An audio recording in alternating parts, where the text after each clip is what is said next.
Hey everyone, my name is Sam. And I'm Melissa. And welcome back to our channel. Today's video is going to be about how it was growing up with 34 siblings. And if you want to hear more stories about Sam growing up in polygamy, in a polygamous family, then please like this video, subscribe, and comment any of your questions that you want to know more about, and we will make videos about them. Yes, please. And if you want to also know his how and why story as to why he left, then go ahead and click on the video above.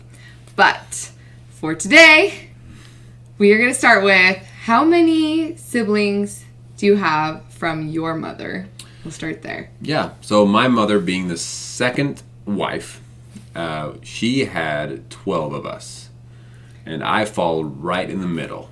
So she, and it's pretty much half and half. I believe that 6 girls and 6 boys, yeah. So half and half, and I'm right in the middle there. How, spaced were you? Having 12 kids, that's a lot.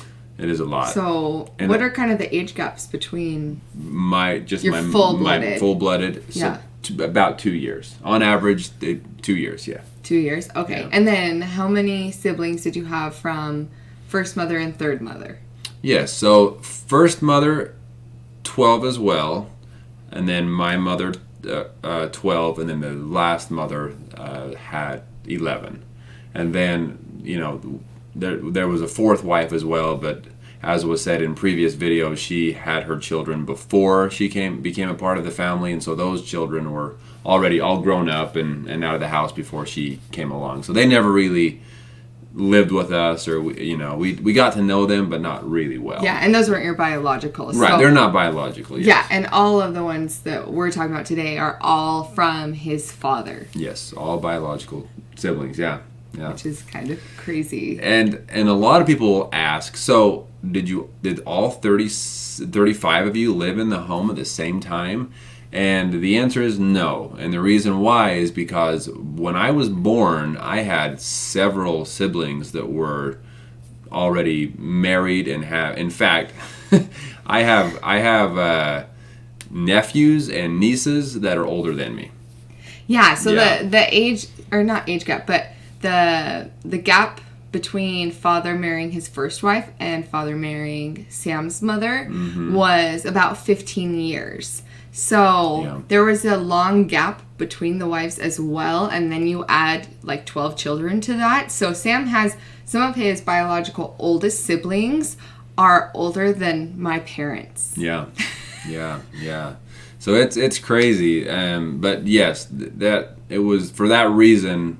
We never lived in the house at the same time, but there were about, I would say, on average, probably about 18 children in the house at one time. About, yeah. I cannot even imagine. Yeah. So was it really loud in the house all the time, having that many children, or did they make really strict rules? I feel like the only way to not have complete chaos, you'd have to be. Well, there were a lot of rules. Yes, that was definitely a big part of living in the house. There was no running, no shouting, no yelling. It was supposed to be very orderly. Okay. Occasionally, there would be the incident when we would get caught running or something, and we'd be punished by being sat in a corner of the house forever. I'm pretty sure. Well. If father sat us in the corner of a house, he would have to be the one to release us. And mother didn't have the power. She didn't have the key to come and unlock our corner. There wasn't anything to lock. But we were when father told us to do something, because of the way we were raised, we were very afraid not to do it. We felt like we had to do it. If a mother sat us in the corner, we'd be up the next in 2 minutes later, trying to find some food in the kitchen. But no, so we would sit there, and he would go to work. What was the longest that you ever had to sit in a corner? Oh, man. Probably about 10 hours. Yeah. Oh, my gosh. Yeah. That is one long time So, out. I mean, I guess it's better than getting a beating, maybe? I don't know. That was some brutal. Beat me and be done with it, please. That was brutal. We never really had any beatings as kids growing up, but sitting in a corner, sitting outside on a cinder block, those kind of things were our punishments. So how often were you running around the house when you weren't supposed to? Well, he's a runner. Never, right?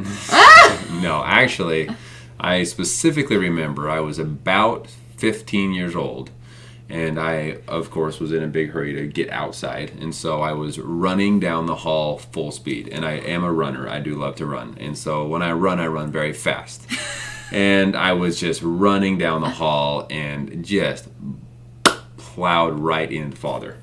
Oh. So I don't know where he came from, but he was just there all of a sudden, plowed right into him, and that was probably the longest time I had to sit in a corner. He was not happy. He was not happy. He sat me in the corner, and left to work, and I thought he had forgotten about me. You know, I was just gonna sit there for the rest of my life. But no, and oftentimes as well, if you're in a corner, you don't get food. So as siblings, thank goodness I had a lot of siblings. I was just gonna say, did they sneak stuff? Throw me a cracker or something, you know. Man, that was like sitting in school. You know how they had the chair with the hat you had to wear. Yeah, it was worse than that. You had all your siblings looking at you and laughing at you, and oh man, it was crazy. Yeah. So how many siblings did you have that were like really close in your age? Because that would be a lot of kids. Like, did you have a lot of siblings? Yes. That were really close in age with you? I mean, relatively, yes. There were, several years between, but they were close enough in age that I grew up with and spent a lot of time with, worked with, played with, did all those things with. There were probably about 10 of us right there in that group that we really did a lot together. Yeah. 10. So it was it was nice that we had so many, because rules out there were that you weren't really allowed to go hang out or play with neighbors. Okay. Even though it was a very closed bubble, very closed community, even the families were kind of that way too. Like, they didn't really want one family to mingle with another family. Oh. And for the same reasons that each family had their own rules and the way of living, and they didn't want another family that might have done something a little bit different, even though they were within the same religion. They didn't want those bad examples from that family to come, or different way of living to come and make people want to live differently. So it was very strict. But it was nice to have so many siblings around the same age, because we had people to play with. We had some good times as brothers growing up, and so it was like having close friends all the time growing up with you. What was like one of the main things, because they weren't allowed to have electronics and stuff, which was probably another reason why it was good to have a lot of siblings, but why don't you tell some stories of what were some of the activities you guys would do as little boys getting into oh boy trouble? Oh boy. I mean, you name it. Imagine you the mountains behind your home were that was our backyard. We had big mountains, and you name it. We had everything from building our own bow and arrows, and out of PVC pipe and twine, of course. And just, we would get together as a bunch of boys, and we would shoot these arrows straight up into the sky. I know, smart, right? Such a little boy thing. And the arrows, impressively, those arrows were, they would go far. They would completely go out of sight. And so eventually, of course, we knew the arrows would come back down. And the challenge was who could stand there the longest before running. So anyways, very, very bad idea. Don't ever do that. But none of us ever actually got an arrow in our head, so that's good. But anyways, that was one thing. I mean, we had so many different things. We would play games together. I mean, we would play football together and basketball together. Trust me, there were no rules, though. There were no rules. I mean, if you saw blood, then we would consider calling it a foul. But it was very different. And in fact, when I moved out and started playing with other people, I had to learn how to play basketball and football because I had no idea. Even in basketball, we could pick up a brother and throw him across the court and steal the ball from, whatever it took. But anyways, things like that. We would go up on mountains and and build rock forts, is what we would call them. And basically, we would just stack a bunch of rocks up together and put a big rock on top. And then, of course, one of our older brothers would come up and say, "Hey, God could send an earthquake. Let's see if your fort is strong enough." And he would go to the top of the mountain and roll off a boulder that's twice the size of one of us, come down and just obliterate the fort we had made. But anyways, we had a lot of fun, and of course, being so many boys growing up together got into a lot of mischief, I guess. But yeah, there was always something to do. Yeah. Yep. So a lot of good times. I'm sure in other videos we'll share even more stories. Yeah, there's a lot to talk about that because of course we had a lot of sisters as well.